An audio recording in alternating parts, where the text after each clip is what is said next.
Well, at the time I was staying at a friend's house on the couch. I didn't really have a stable home life, so I was in the process of looking for a job. I wasn't really having any luck. I was helping out at a friend's salon, but that was about it as far as income goes, so I was really struggling. I knew what I wanted to do was be in the medical field, and when I found out about CareerSource Youth Connections, I knew that they would help me and put me in the right direction.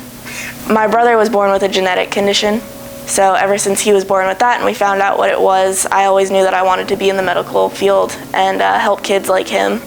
So I grew up around it. I grew up around the hospital visits, and every time he was crying in the hospital, there was a nurse there that made him laugh. And it always made me want to do that for somebody else. I heard about CareerSource Youth Connections through an old school that I went to, PACE, in Treasure Coast. I sat down with one of the directors there, and she was talking to me, and she said that this program had helped a couple of the other girls that recently graduated from there. So in talking to her, I wrote down what I wanted to do, what I wanted to be, and she brought it over to CareerSource Youth Connections, and they called me the next day and said, hey, why don't you come in? Yeah, one day, and they got back to me, and I wasn't expecting it, but they helped me more than I could have helped myself.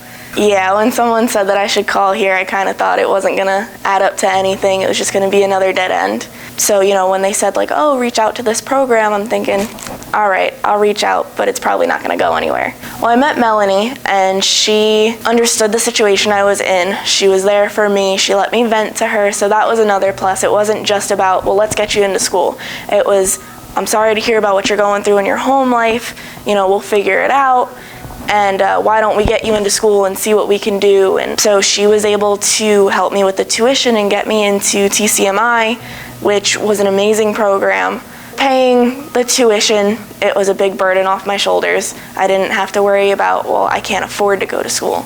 They helped me with that. They made it so that I could go to school. So she was really there for me, and she was involved. It wasn't just, all right, here's your career, just go. She stayed with it, and she helped me, and she moved me along. Well, after meeting Melanie and going through school, she helped me find a job at Cleveland Clinic. So I'm now working at Martin North and Martin South, and I work in registration, which is great. And then next year I'm planning on moving up to PCT and possibly doing LPN. But reach out to CareerSource Youth Connections. Honestly, I think it's the best decision I made. If I hadn't met them, I'd probably still be sleeping on a friend's couch or, in debt trying to figure out how to make my life work.